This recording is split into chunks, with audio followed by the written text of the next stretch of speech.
आदरणीय पाटील साहेबांना विनंती करतो की आपण आपल्या सर्वांच्या कुटुंबाला सुरुवात करावी. आदरणीय पाटील साहेबांना विनंती करतो.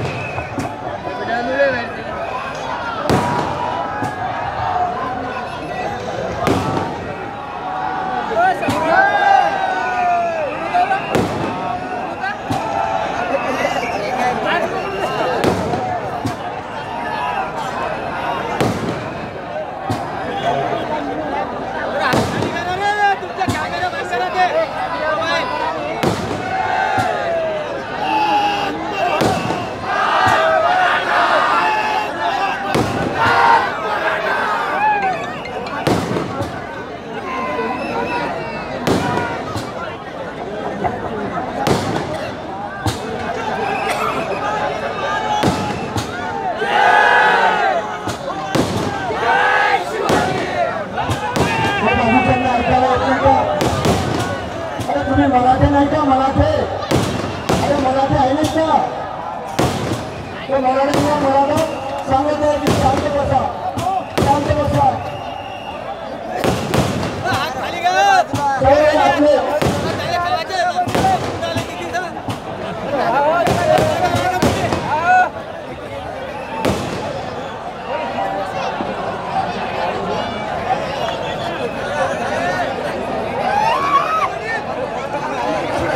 शांतता शांतता सर्वांना पुढच्या या ठिकाणी विनंती करतो. सर्व शांत राहा.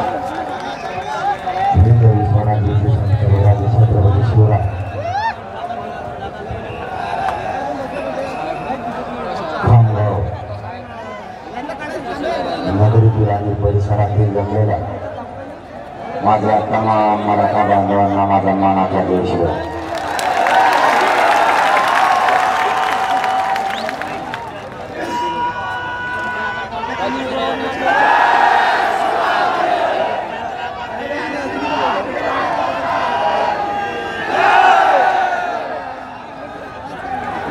खामगाव नगरीला आणि या खामगावच्या परिसरातल्या बांधवांना आज माझ्या मताने तुम्ही कोणापासून कमी नाही त्याचा सिद्ध करून एक ग्राउंड फुल केलं.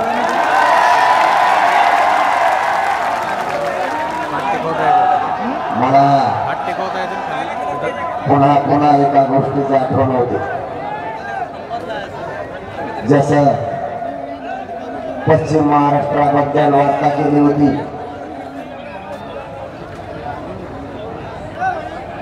त्याच्याने हाल करू नका रे. आता 9 वाजून गेले, त्यांना तुझा तुम्ही काय काय गोष्टी त्याला दाबूनच टाकलं डायरेक्ट खाली. सोडा मोकळं सोडा, काहीच होऊ शकत नाही सध्या. 3 वाजता पाठवा.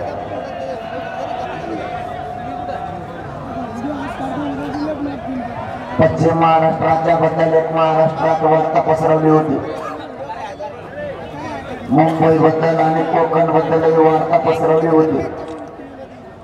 इथला मराठा येत नाही म्हणून पश्चिम महाराष्ट्रानं कोकण आणि मुंबईला सिद्ध करून दिलं. रात्री 4 वाजेपर्यंत सभा झाल्या, सगळ्या रेकॉर्ड ब्रेक सभा झाल्या. कॅमेरा खाली आम्ही येऊ शकतो. त्याची आठवण पुन्हा आज झाली. आमच्या मराठवाड्यात आपल्या खानदेशाबद्दल आणि आपल्या विदर्भाबद्दल वार्ता पसरवली होती. तिथला मराठा एक येत नाही. जो कोणी म्हणतो मराठा एक येत नाही त्याने खांबावर देऊन बघावं. 5 घंटे त्याला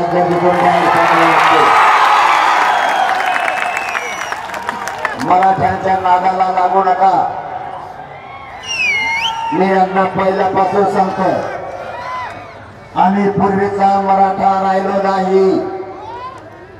आम्ही स्वतःच्या लेकराला न्याय देण्यासाठी कोणत्याही टोकाला जाऊ शकतो. त्यासाठी आम्ही करोडच्या संख्येने आलो.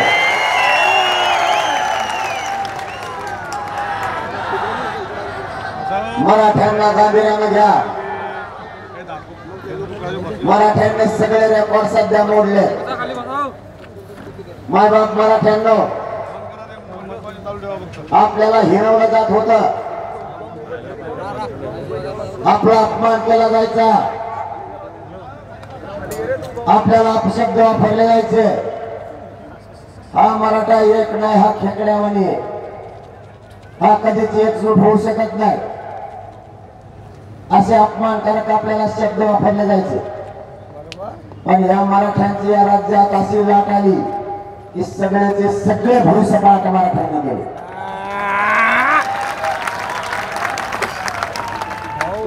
मराठा पेटत नाही आणि पेटला काही विजत नाही हे मन मराठ्यांनी पुन्हा सिद्ध करून दाखवलं. आज या राज्यातल्या मराठ्यांना 32 लाख लोकांच्या नोंदी सापडून 32 लाख मराठ्यांना आज नवीन आरक्षण मिळालं आहे. ही मराठ्यांच्या एकजुटीचा विजय. मराठा लढताना ताकदीने लढला. मराठा काम करता नाही, पूर्ण झोपून देऊन काम करतो. विदर्भातल्या आणि खानदेशी मराठ्यानं पुन्हा एकदा या राज्याला दाखवून दिले.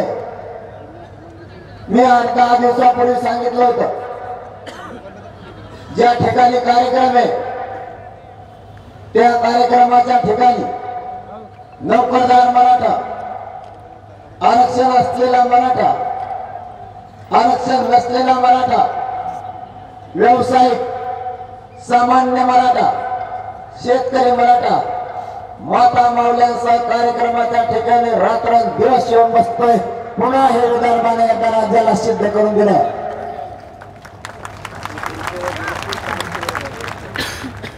आम्ही तुमच्या दारात एवढ्यासाठी आलो, तुम्हाला जरी आरक्षण असलं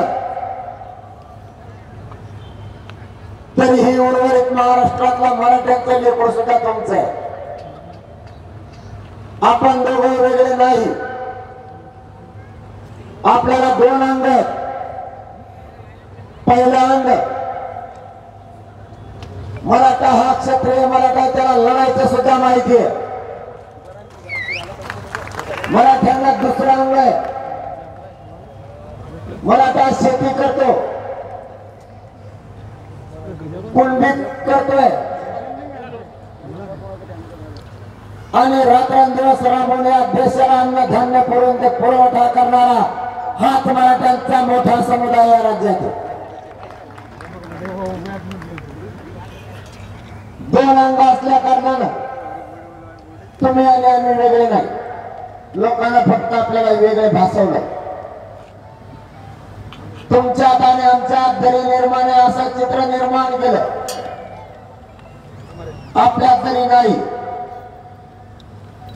रक्तमासाचे नसणारेही एकत्र आले आणि मराठ्यांच्या विरोधात षडयंत्र रचलं. मराठ्यांना तुम्ही तर आम्ही आपण दोघं रक्तमासाचे भाऊ भाऊ आहे. आपण रक्ताचे नातेवाईक सुद्धा आहे. आपण वेगळे नाही हे अगोदर तुम्ही सगळे समजून घ्या. ओबीसीचा नेता म्हणून घेणारा आपल्या ओबीसीच्या नावाखाली फूट पाडायचा प्रयत्न करतो. तुम्ही जर त्याचं ऐकलं तर तुमच्या एका भावाच्या लेकराचं वाटोळ होणार आहे. ते तुम्ही उघड्या डोळ्यानं बघणार कसे. आम्ही तुमच्या दारात एवढ्यासाठी आलो. आम्हाला तुमची गरज आहे.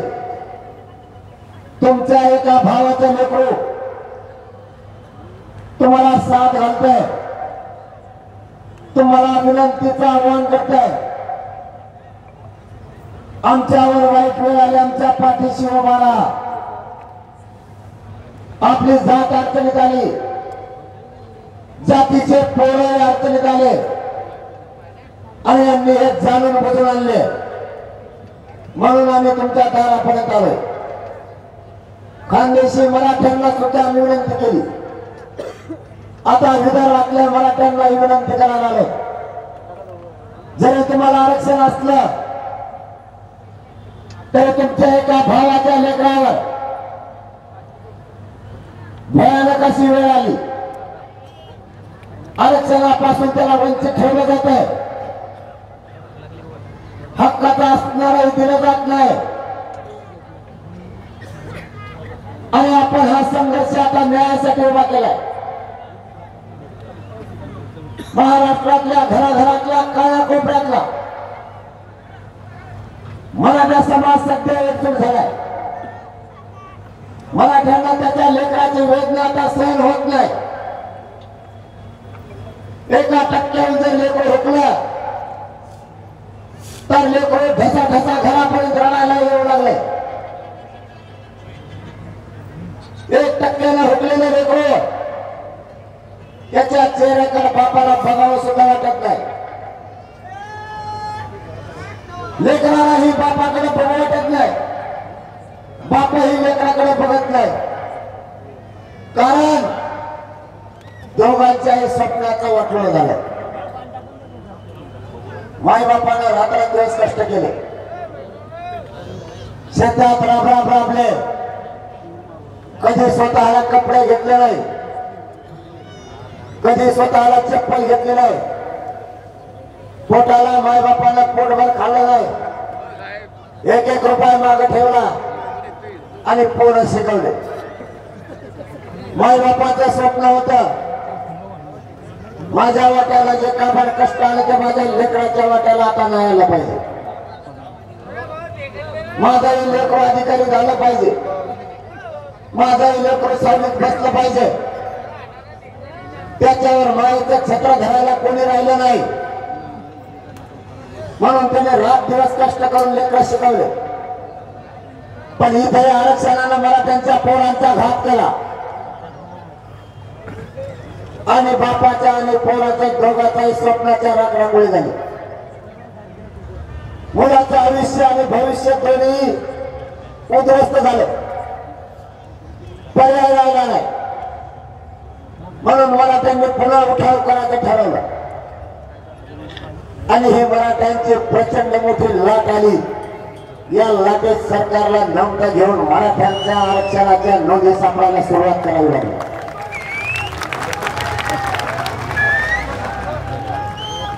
मायबाप मराठ्यांना मराठ्यांना 70 वर्षापूर्वीच आरक्षण होतं. तुम्हाला 15-20 मिनिटं वेळ आहे ना, बोलू ना.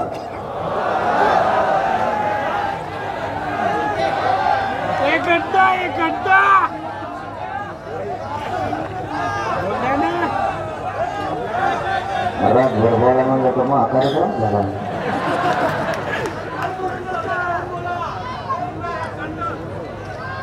एक 10-15 मिनिटं घेतो.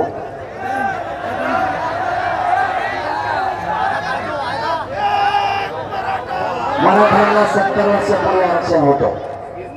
हे आता सिद्ध झालं. कारण हे सांगतो. उदाहरणार्थ मी या खामगावचा रहिवासी आहे.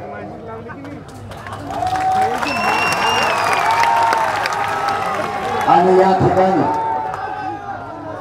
या शहरात माझी 2 गुंठे जागा आहे असं ग्राह्य धरा बघ लागते माय मागे.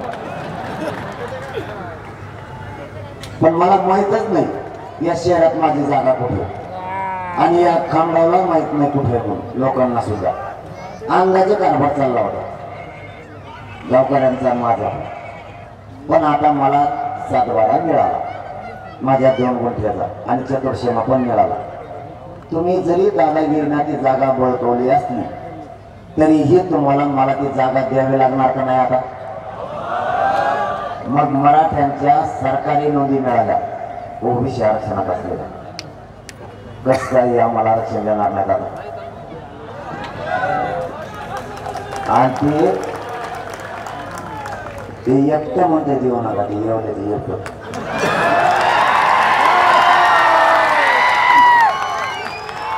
भाऊ तू माया काय नाद लागत मी लय त्यापेक्षा येडपटे.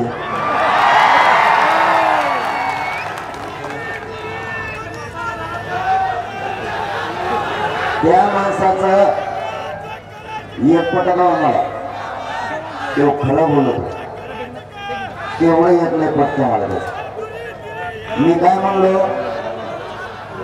तो जेलमध्ये जाऊन बेसन भाकर खाल्ली. मला काय म्हणतो माहिती आहे का त्याला काय माहित आत काय काय मिळत आहे. आत बेसन भाकर कांदा मिळतो. मग काय गुन्हे भर कांदे काय का त्याला काही जीव कोणाला असं सांगतो कांदे मिळाले. सगळ्या दुनियाचं खाल्लं गेला मध्ये खडी फोडायला. महाराष्ट्र सगळं खाल्लं आणि मग शिक्षण कडे देऊ. आंबरला आला मला म्हणतो 5वी शिकलेला. याला माहिती मी किती शिकलेलं काही बरोबर. माझ्या शिक्षणात सरकारनं 3 दिवस घातले. 3 सरकार म्हणते हे सगळ्या प्रश्नाचे उत्तर देतं. याचा अर्थ हे 12वी शिकलेलं नाही. लय मोठं शिकलेलं शोधून 3 दिवस बेजार होते बसले. माझा धंदा कसा आहे माहिती आहे का. माझी भाषा कळली तुम्हाला नाही पंचायत आपली. कारण सरकारला काही माझी भाषा कळत नाही. एखादा शब्द जर सरकारला कळला नाही तर त्या अधिकाऱ्याने विचारलं भाषा त्या अधिकाऱ्यांना कळलं ते मला फोन लावतो. ते म्हणतो याच्या अर्थ काय होतो म्हणलं मला माझं होतो. कारण मग मराठवाड्याची भाषा मी खानदानी तुमचं लेकरू आहे. शेतकऱ्याचा पूर्ण आहे. मी माझी भाषा आहे तीच बोलणार. आणि समजा मी शुद्ध बोलायला गेलो मला येतच नाही आणि अनुसार मग काय करायचं. त्यामुळे मग आहे ते चांगलं चलून घ्या तुला काय करायचं. आणि मी 5वी शिकलेलो बरं 5वी तो ऐक म्हणणं घ्या 5वी शिकलेलो घेऊन याला अभ्यास नाही मला पण नाही त्याला घेऊन. पण आरक्षण अभ्यास नसून निर्णयाच्या प्रक्रिया आणलं नाही आणलं किंवा छातावर बसलो. तो जेवढ्या पात्र मारल्या होत्या जेवढ्या खोट्या ठोकल्या होत्या त्या पुऱ्या उपटून खोटे ठोकून मोठा तयार करून ठेवला.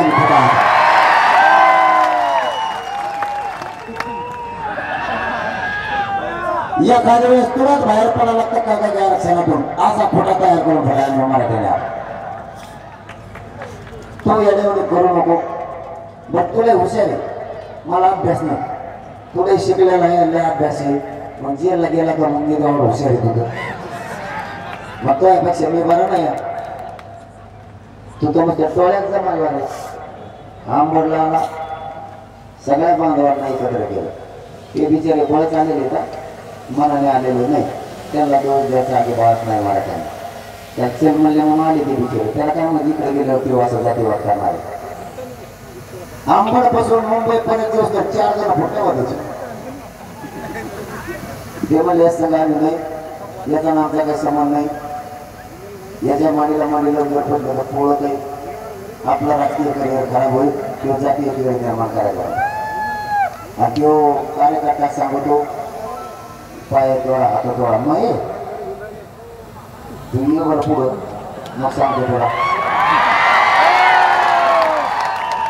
तू काय माया अवतारावर जातो का काय, मला काही मिळत का नाही याचा. त्यांचा काही दोष नाही बरं का. माझ्याकडे येताना ते मला येडं समजून येते. मी ते कसला काम नाही दिसत का त्याच्यामुळे. त्यांना वाटतंय कसलं काम दिसतंय, याला आत्ता पिऊन टाकू. मला ते मुंबईचं ठरी दे सटाटा मंत्री, याला आत्ता पिऊन टाकून मध्ये चला बरं. तिथून तावात माया पोटी दे. त्यांची चूक नाही, मी दिसतो बी कसला काम. मला किती बाऱ्या मोजा तुम्ही 35 किलो भरत. मी दिसतो मी ब्रँडमध्ये फळ वाजवायला बसल्यावर.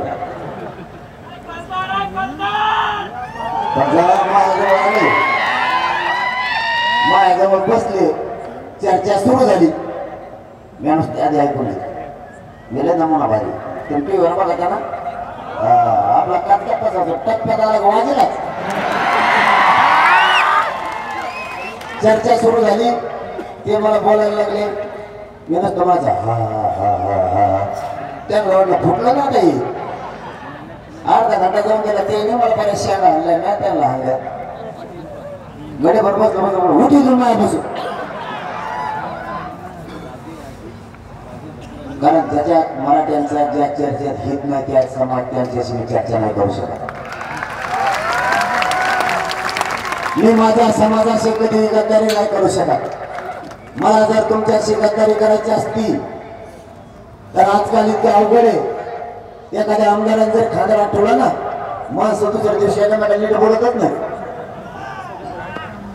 पण आपल्यापाशी अख्खं मंत्रिमंडळ बसून होतं व्यासपीठावर, अख्खं ते 22 दिवस. पण आपण माझ्या समाजासाठी मी माझी इंच भरही मी ढळ गेले नाही, 1 इंच भरही. कारण मी माझ्या समाजाशी प्रामाणिक आहे. माझं स्वप्न आहे आणि माझ्या समाजाचंही स्वप्न आहे. या मराठा समाजाच्या लेकराला आयुष्याचं आरक्षण देऊ, त्या लेकराच्या चेहऱ्यावर आनंदाने हसू बघायचंय. एवढं जीवनाचं स्वप्न याच्या पुढे नाही.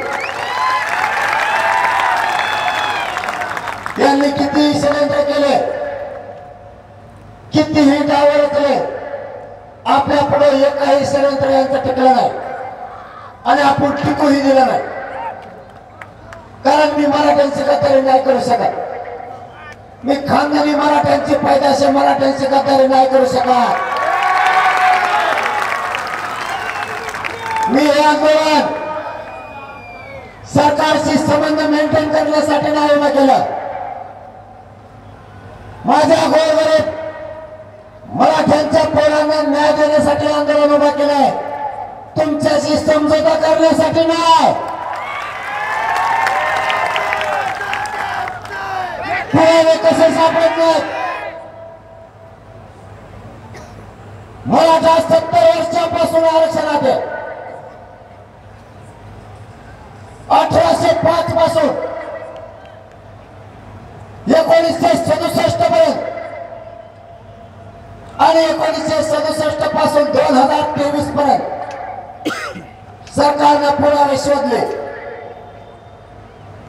मराठ्यांचा त्या सरकारी नोंदी नाही मिळत होते, त्या नोंदी आजपर्यंत फक्त एका महिन्यात मायबाप मराठ्यांना 32 लाख नोंदी मिळाल्या. 32 लाख.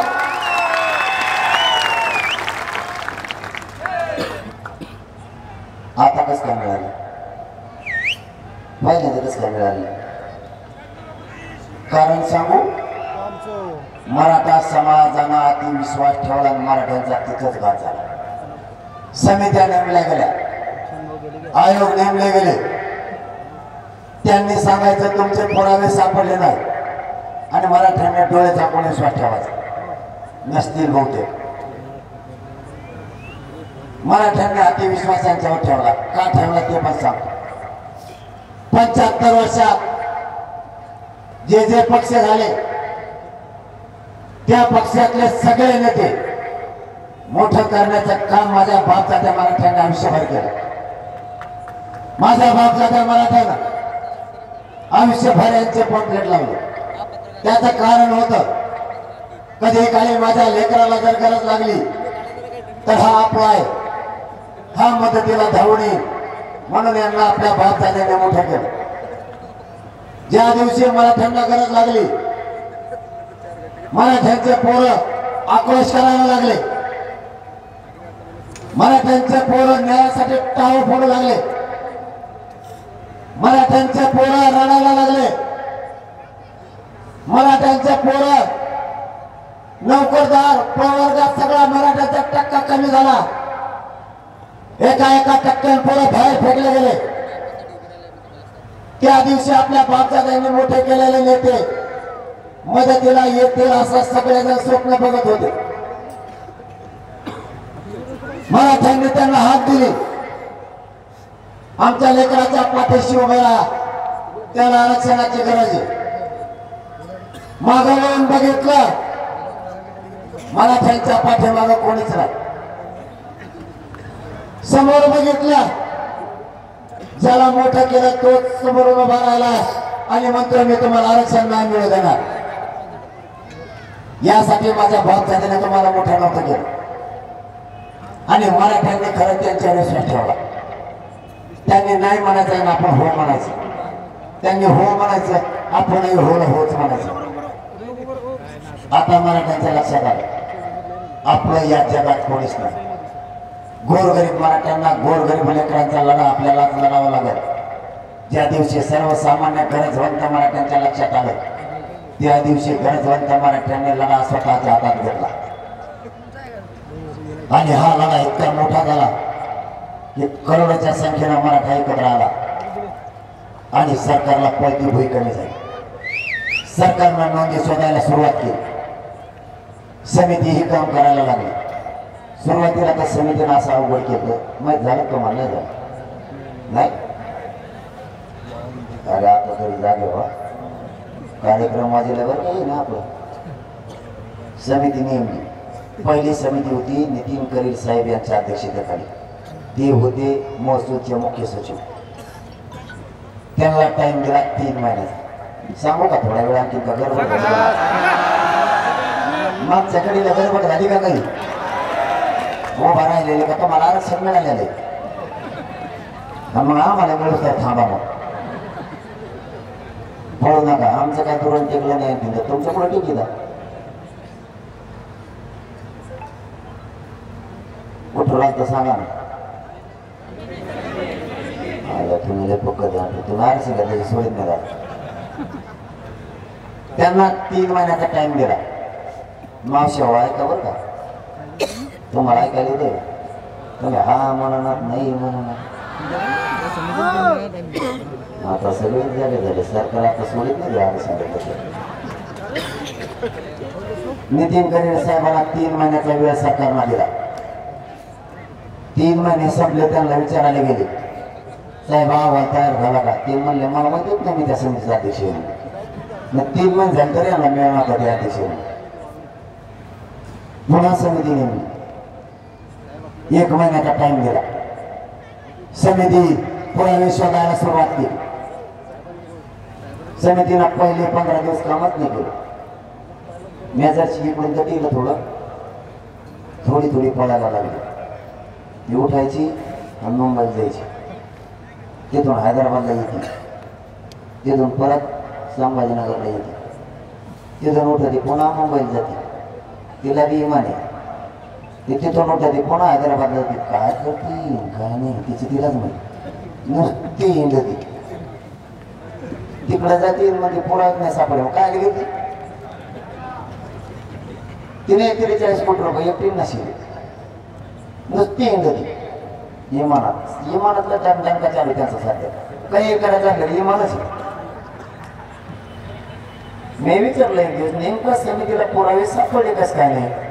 तिथं मोडी लिपित लिहिलेलं आहे, हैदराबादला उर्दू मध्ये लिहिलं आहे, तिथं फारसी भाषेत लिहिलं आहे. तुम्ही अभ्यासात नेले होते का? समिती काहीच बोला ना, ते नेलेच नव्हते. याला वाचतच आहे ना, त्याचा अनुस्वार फुनस्वार काही नाही, रेख फी वाढलेली नाही, काही नाही, सरळ धोरण आहे. दुसऱ्या वेळेस अभ्यासात नेले. मावसावर 4 दिवसात युरोपाला ब्रेकिंग न्यूज आहे. 15,000 पुरावे सापडले. आता कसं काय सापडले? मराठ्यांचा फक्त विश्वासाने विश्वास लागतो. आपण नाही केला कोणा, आपण कधी जातीवाद नाही केला आतापर्यंत, पुढेही आपण करणार नाही. आता समिती जोरानं काम करते. प्रथम अहवाल स्वीकारला समितीचा सरकारने, आता दुसरा अहवाल स्वीकारायचा. आता फक्त तुमच्याकडे एकच विनंती, 24 डिसेंबरला महाराष्ट्रातल्या सरसकट मराठ्यांना आरक्षण मिळणार, याच्यात कोणी शंका बाळगू नका. सरकारला मराठ्यांना आरक्षण देण्यात येणार. आता 32 लाख मराठ्यांना आरक्षण मिळालं. जशा नोंदी सापडतील तसं प्रमाणपत्र द्यायला सुरुवात केली. तुमच्या एकट्या जळगाव जिल्ह्यात 3.5 लाख नोंदी सापडल्या. 3.5 लाख मराठ्यांना कोणाच्या तरी लेकराचं चांगलं व्हायला लागले, समाधान माना. आपल्याला 2 दिवस लेट मिळून पण मिळणार. आपण कधीच भेद करायचा नाही. खानदेश, विदर्भ, मराठवाडा, कोकण, पश्चिम महाराष्ट्र, मुंबई असा विभाग वारा कोण भेदभाव नाही करायचा. मराठवाड्याचा अहवाल बनवला आणि आरक्षणाची प्रक्रिया सुरू झाली. आम्हाला कुंकून लागली. मुख्यमंत्री साहेबांचा फोन आला. आम्ही त्यांना स्पष्ट सांगितलं, तुम्ही एका भावाला आरक्षण देणार आणि दुसरा भाव नाराज करणार हे आम्हाला मान्य नाही. तुम्ही जरी आवाज स्वीकारला असला तरी आम्ही आरक्षण स्वीकारणार नाही. तुम्ही समिती शोधून बघा आणि चॅनलला पाठीमागच्या बाईट बघा. आम्ही असतानाही स्वीकारला नाही. आम्ही सांगितलं आजच मुख्यमंत्री साहेबांनी या समितीला राज्याचा दर्जा द्यायचा आणि मुख्यमंत्री साहेबांनी त्याच दिवशी त्या समितीला राज्याचा दर्जा दिला आणि समिती राज्यभर काम करायला लागली. आज राज्यातल्या मराठ्यांना न्याय मिळायला लागला. आम्ही एकट्यानं नाही घेतला, कारण मी नाही भेदभाव करू शकत. मी जर समाजाला माँ बाप मानलं तर मी त्यांचा मुलगा झालो. आमचं मायलेकराचं नातं झालं. आणि आई बाबा अशी गद्दारी करणारे अवलाद आपले नाही. महाराष्ट्राला आरक्षण पाहिजे आणि तीही सरसकट पाहिजे. आम्ही ओबीसी आरक्षणात आहोत. आपण दुसऱ्याचं आरक्षण घेत नाही. मी जाहीरपणाने आव्हान करतोय, विनंती पण करतो. ओबीसीचं आरक्षण आम्ही मागतो ते आम्ही घेणार. कोणी किती आला तरी ते आम्ही मिळवणार म्हणजे मिळवणार. आमच्या लेकराचे मुर्दे पडत असतात आम्ही उघड्या डोळ्याने नाही बघू शकत. आमचे पोरं जर मरत असतील तर आम्ही मराठा कोणत्याही टोकाला आमच्या लेकरासाठी जाऊ शकतो. हे आंदोलन सरकारने गांभीर्याने घ्यावं. आम्ही ओबीसीचं आरक्षण मागतोय, SC STचं नाही. म्हणून तेही बांधव आपल्या सोबत आहेत. NT VJNTचं आरक्षण आपण मागत नाही. धनगर बांधवांचा आणि वंजारी बांधवांचा वेगळा प्रवर्ग ओबीसी आरक्षणातून केलाय. त्यांच्या आरक्षणाला धक्का लागत नाही. प्रश्न ओबीसीचा आणि आपला आहे, कारण आपण पूर्वीपासून त्या आरक्षणात आहे. आपलं आरक्षण ते खात आहेत आणि आपल्याला फक्त ते वापस घ्यायचंय, त्यांचं सुद्धा कमी होत नाही. त्याचंही कारण लगेच सांगतो. मंडळ कमिशननं ओबीसीला 14% आरक्षण दिलंय, हे सध्या 30% आरक्षण खाते. असं होऊ शकत नाही. 4 वर्षात 7% लोकसंख्या झाली कशी, या प्रश्नाचं उत्तर सरकारकडे नाही. कारण मंडळ कमिशननं 1990 ला 14% आरक्षण ओबीसीला दिलं आणि 94 मध्ये 4 वर्षात ते आरक्षण 30% झालं, म्हणजे लोकसंख्या 60% झाली. कायदा सांगतो लोकसंख्येच्या प्रमाणात 50% आरक्षण दिलं पाहिजे. 90 ला ओबीसीची लोकसंख्या 28%, मंडळ कमिशनने दाखवली, म्हणजे आरक्षण 14%. 94 ला ते आरक्षण 30% झालं, म्हणजे लोकसंख्या 60% झाली, म्हणून 30% दिलं.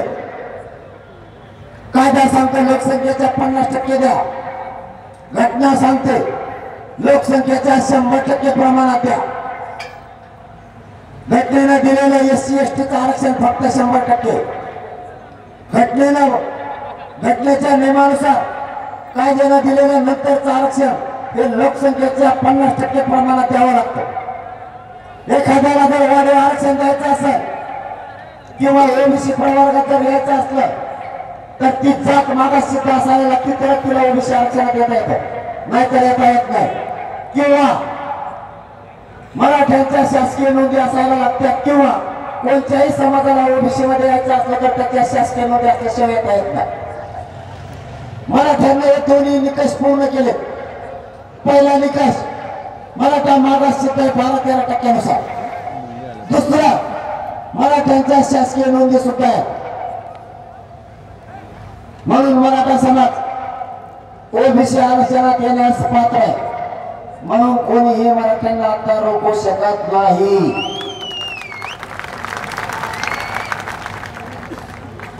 धनगर बांधवांना माझी विनंती आहे, त्यांच्या सगळ्या नेत्यांना ही विनंती आहे आणि ओबीसी बांधवांनाही विनंती आहे, आमच्या हक्काचं आरक्षण येते आम्हाला पाहिजे. गाव खेड्यात जाऊ द्या त्याला पुढे जायचं तुम्हाला माहिती. तुम्ही बस खाली म्हणता त्याला जाऊन द्या, नाही माघारी म्हणतो आता माघारी. तुम्हाला येडे वगैरे सवय लागली ना, असे रेडी देत मावशी होई. तुम्हाला सांगत होता जाऊन द्या, आत्ताच मग सांगत होतो माझ्याकडे अंतरवली. तुम्हाला आवाज येतो तुम्हाला हे माझ्याकडे अंतरवलीला मला असं गोड बोलत आहे, तुम्ही आमच्या तिकडे या, आमचा तुमच्याकडे जीव आहे माया. तुम्हाला कोण धक्का लावतो बघतो, तुमचं संरक्षण करायला आम्ही खंबीर आहेत आणि आम्ही तुमचं रक्षण करू शकत नाहीत म्हणल्यावर मग आम्ही काय तुमचे भाऊ या तुम्ही आमच्या गावात. मी आलो तुमच्या गावात, याने सांगितल्याप्रमाणे मी इथं आलो. मावशा येणे मला असं कथा ढकलेलं. तुम्हाला सांगतो मी उतरायला लागल्यासारखा तिकडे गेलो, मग टंगडं सुद्धा घाटे कोण इतकं ढकलेलं मला.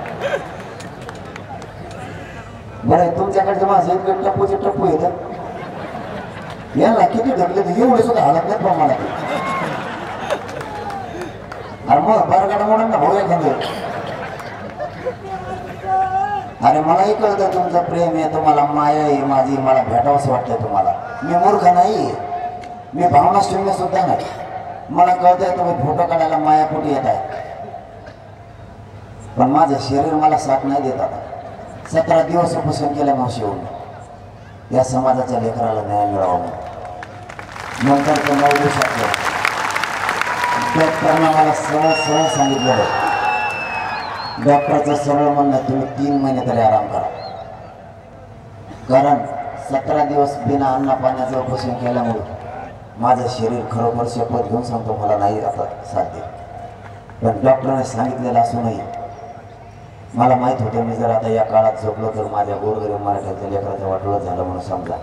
म्हणून मी माझ्या जीवाची पर्वा न करता रात्रंदिवस आशीर्वाद घ्यायला होतो. माझ्या गाडीतल्या लोकांनाच फक्त माहिती आहे माझे काय हाल होते.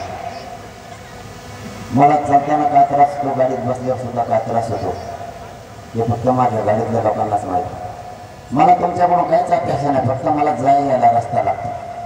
मला थोडं जरी ढकललं तरी सहन होतं. कारण परिस्थिती माझी ती नाही. मी जर जास्त 1.5 घंटा 2 घंट्यापेक्षा जास्त उभं राहिलो तर सगळं अंग माझं ऑटोमॅटिक थरथर कापायला सुरुवात. पण मी जीव गेला तरी माझ्या मराठा समाजाला न्याय दिल्याशिवाय हटणार नाही हे मी पण घेतलेला. मी आणखी नाही 29 ऑगस्टपासून जवळपास आता 5 महिने झाले. मी माझे 5 ठोकून नाही घेत. मी माझ्या गोरगरीब मराठ्यांना न्याय मिळावा, त्यांना आरक्षण मिळावं म्हणून माझ्या उंबऱ्याला सुद्धा आणखी शिवलं नाही. कारण मला माझ्या संसारात आणि कुटुंबात सुख नाही. मला माझ्या गोरगरीब मराठ्यांच्या वेदना नाही सहन होत. म्हणून मी रात्रंदिवस घराच्या बाहेर. मी ना दिवाळी पाहिली ना दसरा पाहिला. मी आणखी नाही माझ्या घराचा उंबरा ओलांडला नाही. आणि आरक्षण मिळेपर्यंत मी ओलांडणार सुद्धा.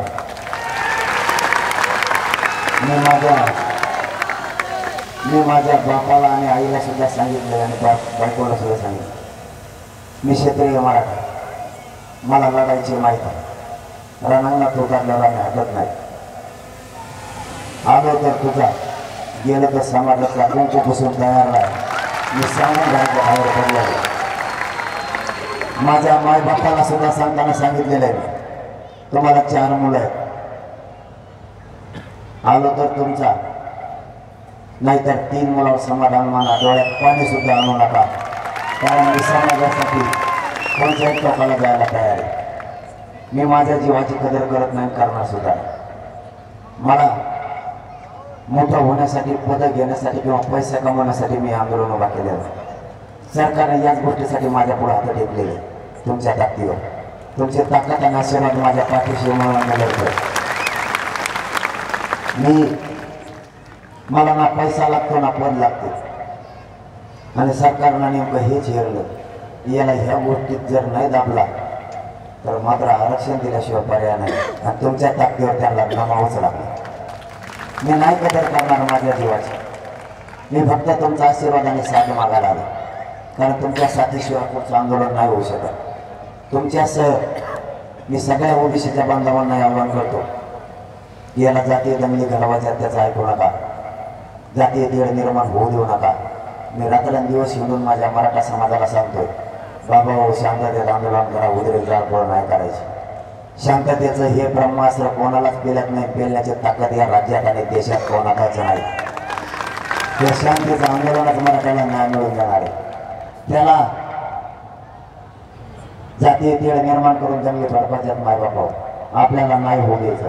तुम्हाला कालचं उदाहरण सांगतो मी. फुलंब्री तालुक्यात त्याने सांगितलं त्या भुजबळला, त्याच्यामुळं त्याच्या काही कार्यकर्त्यांना आपला बोर्ड फाडून जाळला.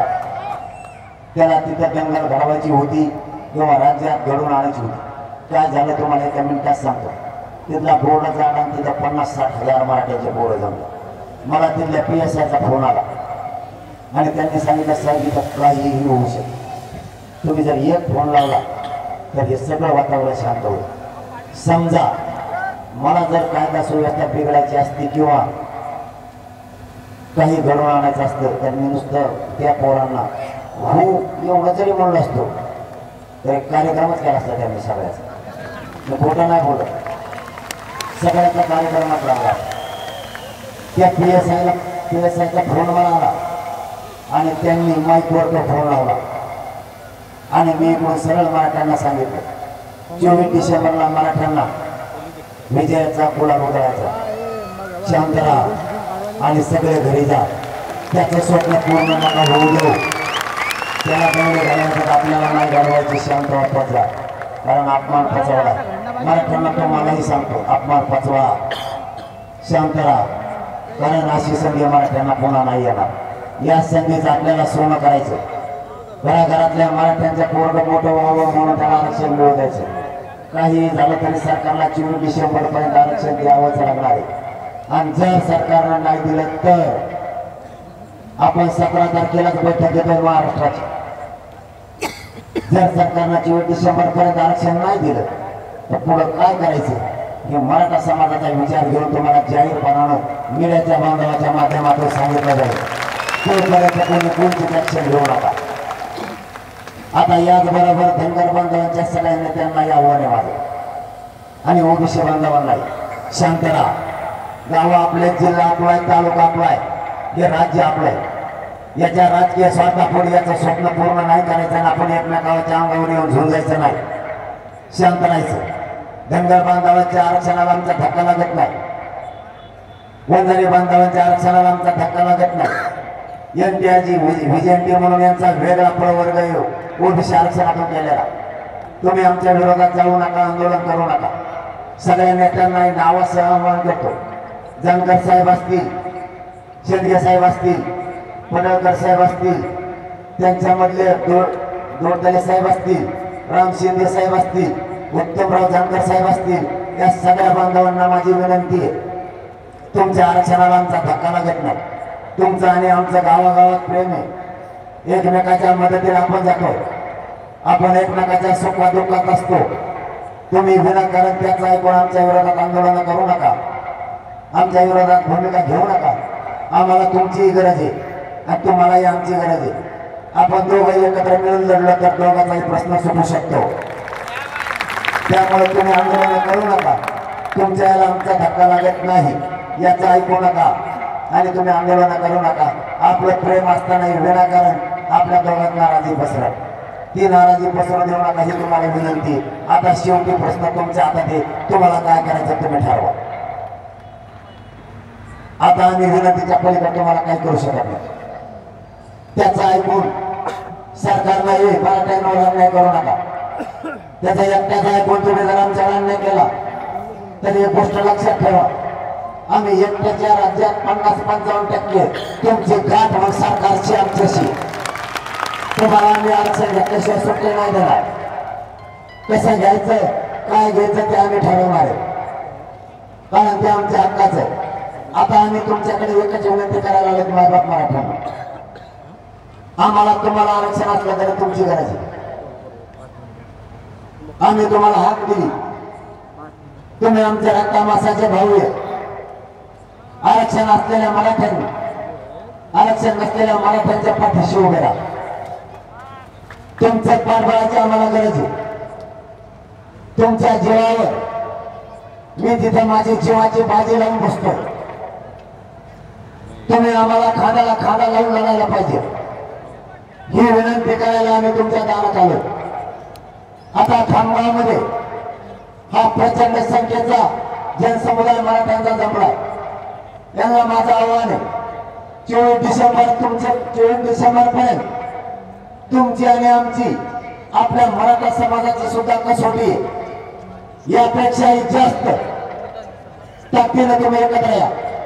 याच्यानंतर जो कार्यक्रम आंदोलन होईल, यानंतरच्या कार्यक्रमाला खामगाव जिल्ह्यासह खामगाव शहराच्या परिसरातील गावखेड्यातल्या मराठ्यांसह इथे 5 किलोमीटर पर्यंत मराठ्यांना उभा करायला जागा नाही राहिली पाहिजे. एवढ्या ताकदीने एकत्र व्हा. आता आपल्याला लेकराला न्याय द्यायचा, लाजू नका. जागृती करण्यासाठी घराच्या बाहेर पडा. मावशा हो, आमच्या तिकडच्या काही महिला म्हणतात आम्हाला लागलं. मला सांगा, आपण शेतात रात्र दिवस काम करतो, आपले लेकरं मोठे व्हावेत म्हणून आपण लाजतो का? कारण आपण जर काम नाही केलं तर आपले लेकरं मोठे नाही होऊ शकत. नोकरदार वर्ग सकाळी लवकर नोकरीला नाही गेला तर आपले पोरं नाही मोठे होऊ शकत. व्यवसाय कुठून जर व्यवसायाकडे नाही गेला तर नाही मोठे होऊ शकत. हे कामात कष्ट कशासाठी येत माहिती आहे? आपले लेकरं सुखात राहावे तर मोठे व्हावे. आरक्षण सुद्धा पोरं मोठे व्हावेत म्हणूनच राहिले. मी गावागावात सांगतो, महिलांनी महिलाची जागृती करायची आणि पुरुषांनी पुरुषाची. त्याच्यात काय लागायचं? मराठा आरक्षण हे आपल्या लेकराला लागतंय. महिलाला घराघरात जाऊन सांगा, उच्च शिक्षणासाठी नोकऱ्यासाठी आरक्षण पाहिजे. घरना घर जागा होईल. कारण आता महिला पेटल्याशिवाय सुद्धा क्रांती होत नाही. तुम्हाला उदाहरण सांगतो, आमच्या माता माऊलींच्या डोक्याच्या चिंधाड्या गेल्या. एका माता माऊलीच्या डोक्याला 35 टाके पडले. पोरांचे हात पाय मोडले, वृद्ध माणसांचे सुद्धा पाय मोडले. आया बहिणीच्या मांडीवर 4 महिन्याचा लेकरू. आंदोलन आमरण उपोषण शांततेत चाललेलं. वरून काठ्याचा मार, गोळ्या पोरं छातीवर झाडायला लागलं आणि आईचं डोकं फुटलेलं असताना 4 महिन्याच्या लेकराच्या अंगावर आईचं रक्त पडायला लागलं. ज्यावेळेस माता माऊल्या शुद्धीवर आल्या त्यावेळेस त्यांनी मला फोन केला आणि त्यांनी सांगितलं, दादा आता रक्त सांगण्या समाजासाठी आता नाही थांबायचं, आता आरक्षणच मिळवायचं. आणि आजही ते अंतराळी आंदोलन सुरू आहे. म्हणून आपलं काम लेकराचं करताना आपण काला जायचं. काही महिलांचं म्हणणं आहे आम्हाला लाज वाटत. बरं ठीक आहे, तू म्हणण्यानेच होऊन द्या, लाज वाटत नको करतो आम्ही, मग काय करते आता.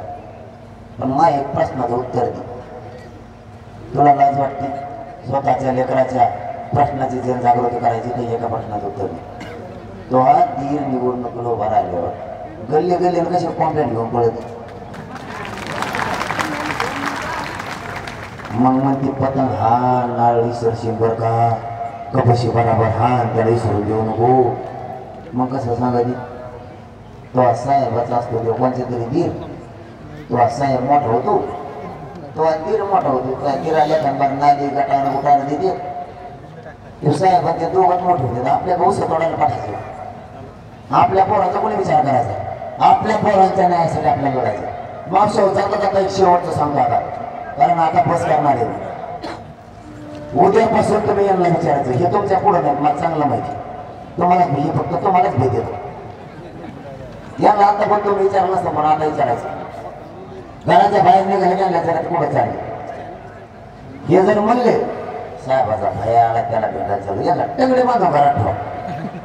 साहेबाचा भया मरून दे म्हणत तिकडं, आधी आरक्षण घ्यायचंय, त्याच्यासाठी लढायचंय. जातीपेक्षा नेत्याला मोठं मानायचं नाही. आता आधी जात आपले नेते मोठे करायचे, नंतर नेते, नंतर पक्ष प्रचार करा. आमचं काय म्हणणं नाही, तुम्ही राजकारण करा नका नका करू, पण आरक्षण मिळूच तर नाही. जाता जाता तुम्हाला एक शब्द देतो, माझा जीव जरी गेला तरी या मराठा समाजाच्या पदरात तुम्हाला आणि मला हे 502 हे पुण्याचं दान टाकायचं. एवढ्या वेळेस आपल्या लेकराच्या पदरात या आरक्षणाचा पुण्याचं दान टाकू लागा, त्याच्या आयुष्याचं कल्याण करून लागा, एवढीच विनंती करायला तुमच्याकडे आलोय. आणि जाताना तुम्हाला शब्द देतो, माझा जीवही गेला तरी मराठा आरक्षण घेतल्याशिवाय एक इंचही माग हटणार नाही, हे शब्द तुम्हाला देतो आणि थांबतो. जय जिजाऊ, जय शिवराय. धन्यवाद. सगळ्या बांधवांना एक विनंती, उभं राहून सगळ्यांनी बॅटरी सुरू करा मोबाईलच्या.